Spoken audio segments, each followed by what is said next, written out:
Hi guys, আসসালামু আলাইকুম। কেমন আছেন সবাই? আশা করি যে যেখানে আছেন সবাই খুব ভালো আছেন। আলহামদুলিল্লাহ, আমিও ভালো আছি। তো আমি নেক্সট টাইম আবারও ডাক্তার দেখানোর জন্য আমার ফুপুর বাসায় ঢাকাতে চলে এসেছি। তো এই তো দেখতে পাচ্ছেন, আমার মেয়ে হচ্ছে মামার আদর খাচ্ছে। তো এখন হচ্ছে বিকেলবেলা, বিকেল থেকে আমি আমার ব্লগটা স্টার্ট করলাম। এখন বিকেলবেলা, তাই বিকেলের নাস্তার জন্য আমরা সবাই মিলে পিৎজা বানানোর প্ল্যান করতেছিলাম। তো আমার কাজিন সিস্টাররা বলতেছে আমাকে যে আপু, তুমি নাকি অনেক ভালো পিৎজা বানাতে পারো, তাহলে আমাদেরকে পিৎজা বানিয়ে খাওয়াও, চলো আমরা সবাই মিলে পিৎজা বানাই। তো তার জন্য আমি ওদের অনুরোধে পিৎজা বানানো স্টার্ট করে দিলাম। তো প্রথমে আমি কিছু চিকেন পিস পানিতে বয়েল করার জন্য দিয়েছি। তারপর ওটা ওদিক দিয়ে বয়েল হতে থাক, আমি এদিক দিয়ে একটা পাত্রে পরিমাণ মতো ময়দা নিয়ে নিয়েছি। এই তো দেখতে পাচ্ছেন, আমি পরিমাণ মতো ময়দা নিয়ে নিয়েছি এবং আমি ময়দার মধ্যে দিয়ে দিলাম ইস্ট। এটা হচ্ছে ইনস্ট্যান্ট ইস্ট। তো আমি হচ্ছে আজকে 2টা পিৎজা বানাবো। তো 2টা পিৎজার জন্য আমি ইস্ট নিয়েছি 2 চা চামচের মতো, আর আমি পরিমাণ মতো লবণ দিয়েছি।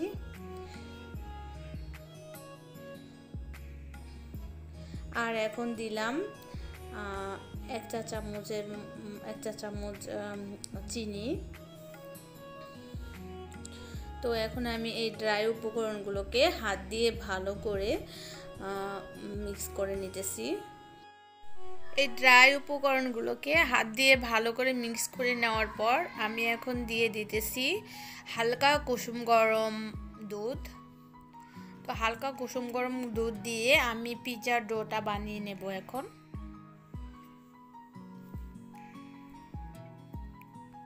আশা করি আমার আজকের ভিডিওটি অবশ্যই সবার ভালো লাগবে, আর ভালো লাগলে অবশ্যই লাইক কমেন্ট শেয়ার করবেন। আর নতুন বন্ধুরা চ্যানেলটি সাবস্ক্রাইব করে দেবেন এবং পাশে থাকা বেল আইকনটি ক্লিক করে দেবেন। তো দেখতে থাকেন আমি কিভাবে আজকে ডাবল পিৎজা বানাই। তো আজকে আমি 2টা পিৎজা বানাবো। তো আমি আপনাদের সাথে 2টা পিৎজার রেসিপি শেয়ার করব।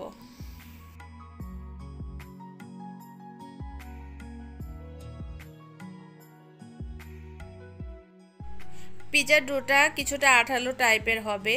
তো রুটির ডো আমরা যেমন করে বানাই, তো তার চাইতে কিছুটা স্টিকি আর আঠালো হবে। এই তো এমন হবে। তো আমার এখন পিৎজার ডোটা বানানো হয়ে গেছে। এখন আমি ফ্রাই প্যানের ঢাকনা দিয়ে, এই ঢাকনাটা যেহেতু ভারী তার জন্য আমি এই ঢাকনাটা দিয়ে ঢেকে দিয়েছি। আর ঢাকনার ভিতরে একটা হোল ছিল, তো এটা হোলটা বন্ধ করে দিয়েছি। তো এখন এটা 2-3 ঘন্টার জন্য রেস্টে রেখে দিয়েছি। তো এই ফাঁকে আমি এবং আমার ফুফাতো বোন বাবলি, তো আমরা দুজন বাসা নিচে চলে এসেছি। ওদের বাসার নিচে রাস্তার পাশে অনেকেই ক্যাপসিকাম বিক্রি করে, তো তার জন্য আমরা ক্যাপসিকাম নিতে চলে এসেছি। তো আমরা ক্যাপসিকাম নিয়ে বাসায় চলে এসেছি। তো আসার পর আরও 1 ঘন্টা পর আমরা পিৎজার ডোটা দেখেছি যে এটা একদম ফুলে উঠেছে। তো তার জন্য এখন আমরা পিৎজা বানানো স্টার্ট করে দিয়েছি। এই তো আমরা ক্যাপসিকাম কেটে নিয়েছি 2 রকমের, হলুদ এবং লাল, এবং পেঁয়াজ এবং মরিচ কেটে নিয়েছি।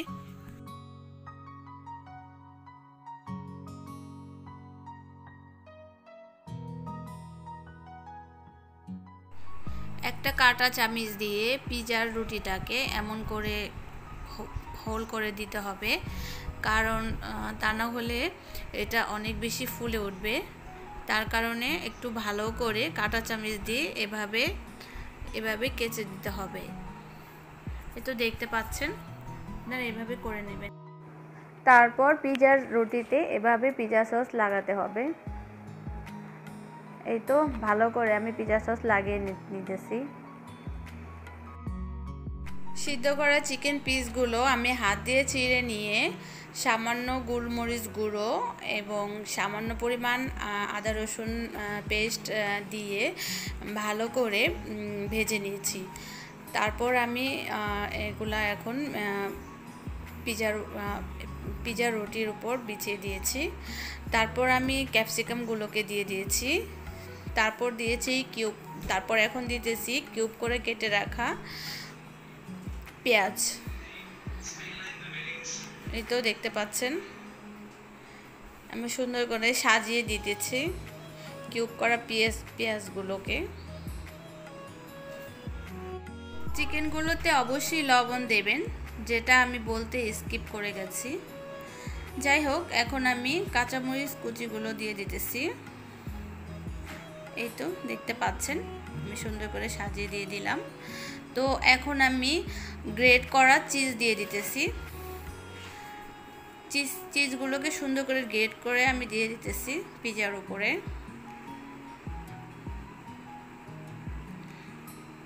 এই তো আমার এখন চিজগুলো দেওয়া হয়ে আছে। এখন এটা রান্নার জন্য একদম প্রস্তুত হয়ে গেছে। তো এখন লো হিটে রাখতে হবে প্রায় 30 মিনিটের মতো, তাহলেই হয়ে যাবে আমার চিকেন পিৎজা। এই তো দেখতে পাচ্ছেন আমি দুই চুলাতে দুইটা পিৎজা বসিয়ে দিয়েছি। তো আমার পিৎজা দুইটা খেতে টেস্ট একরকম হলেও পিৎজার দুইটা ডিজাইন কিন্তু দুই রকমের। তো দুটোটার ডিজাইনই খুবই সুন্দর হয়েছে। এই যে দেখতে পাচ্ছেন অনেক সুন্দর ডিজাইনের দুইটা পিৎজা, দেখতেও কত সুন্দর লাগতেছে, আর খেতেও কিন্তু খুবই টেস্টি হয়েছিল।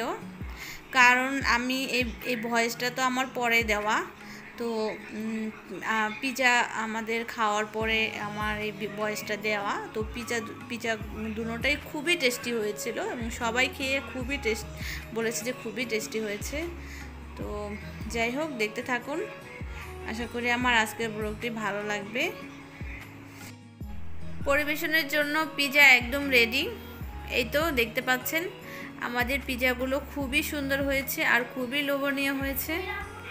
দেখুন দেখতে কত সুন্দর হয়েছে এবং খেতেও খুবই মজা হয়েছিল। যাই হোক, আমার পরবর্তী ব্লগ দেখার আমন্ত্রণ জানিয়ে আজকের ব্লগটা এখানেই শেষ করতেছি। সবাই ভালো থাকবেন, সুস্থ থাকবেন, আর আমার এবং আমার পরিবারের জন্য দোয়া করবেন। আল্লাহ হাফেজ।